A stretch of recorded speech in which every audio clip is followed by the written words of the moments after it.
Greetings, everyone. Good evening. Good evening. I just have a small book to read. First of all, welcome to all the brothers, their families, friends, and all who join us today. So my name is Kevin O'Connor, and I'm the presiding master of Mount Tom Lodge. I was reminded the other day by our worshiper here that he said that I might want to say a few words, because really after I'm done taking out that chair, no one's really going to give a damn what I have to say afterwards. I know that a number of those present here are familiar with what's going to happen, but for those of you who have never been to an event like this, I'll give you a small explanation. Mount Tom Lodge was founded in 1850.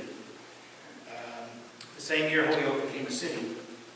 And every year since then, which is, I'm not good at math, but it's probably 160 some odd years now,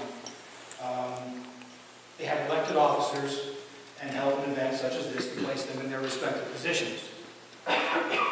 Last year, about this time, I was placed up there, what is traditionally called the East, as master of the lodge. Today, we're here to install our lodge's new master and elevate those fellow officers who, with his wisdom and guidance, will carry on the work of our lodge in the coming year. Being master of the lodge was not something I really pursued.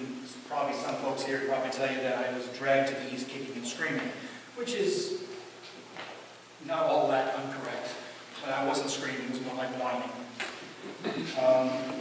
There are among us here, I had the assurance though of all the fine men here that they would be there to support me in that position, and they most certainly did. Working together, we have brought in new brothers to our lodge who will carry on our tradition of taking good men and making them better. Spending as much time as I have with these fine gentlemen, I know that we are in fine hands. I would like to take this opportunity once again to thank them all. I cannot really thank them enough. They've all really been great. I must also thank my wife, Susan, for her patience and understanding.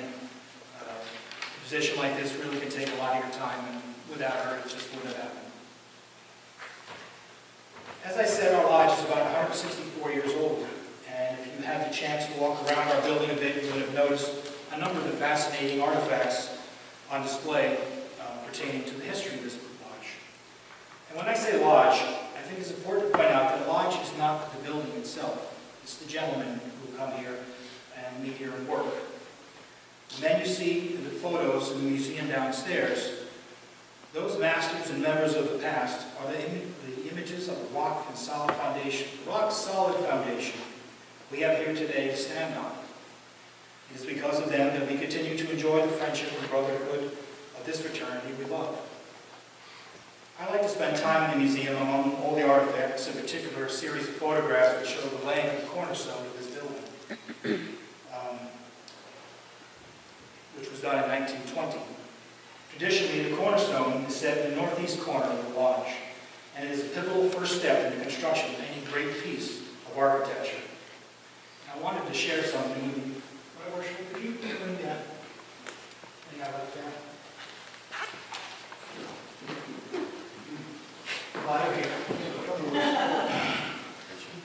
We should. For those of you who do not know, this is Right Worshipful John M Gauger. He is, this month marks his 40th year as a Master Mason. And if you look at the images of the past masters downstairs, you'll see his image. It was 2009, was it? 2009. He has been the master of 2 different lodges, and he's also a past district deputy grand master, which is why he gets to wear the nice pretty purple one. Even though the building itself is not the lodge, it is an important part of our history, something we are very proud of. And it takes a combined effort by all its members to keep and maintain it.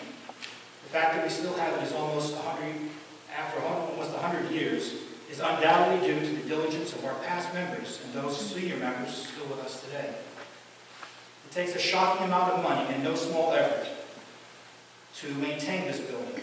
And if we had not made some improvements and changes, important changes to this building this year, the building may well have been boarded up by now.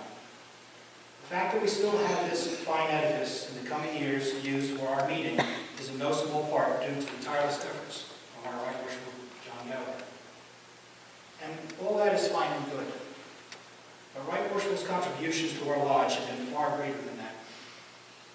The rituals and traditions of Masonry have not varied much since its founding in the ancient times, and every man here who can call himself a Freemason, as part of his initiation, swore a number of oaths, basically that they would be a just and upright citizen.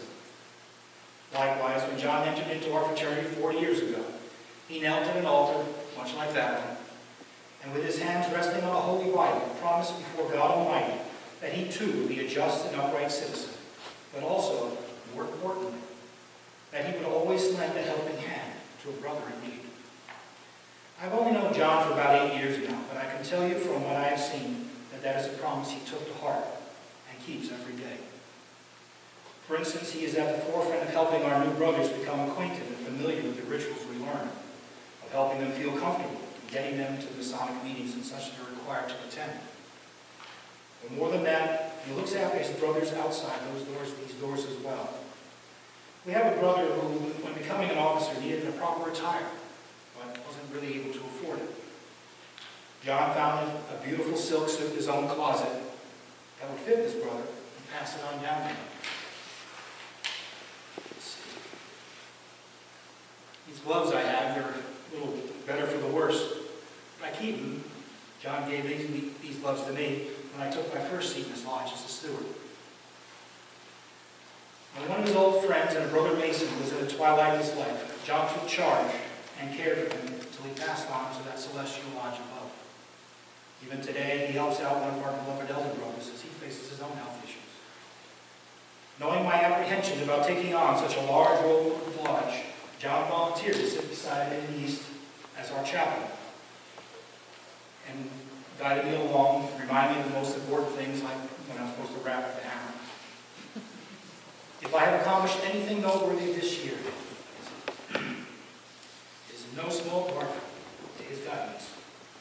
And so, as my last official act of master of Mount Tom Lodge, on behalf of the entire lodge, and most certainly myself, I would like to take this moment to present him with a very small token of our appreciation for all his tireless efforts, for not only being a true friend, but for being a true brother.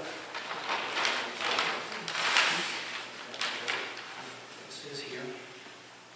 Mount Tom Lodge proudly presents the Northeast Cornerstone Recognition Award to Right Worshipful John Gauger, in recognition of being the cornerstone and foundation of Mount Tom Lodge. Your dedication, guidance, support, and continuance of the Masonic principles of brotherly love is an inspiration to us all.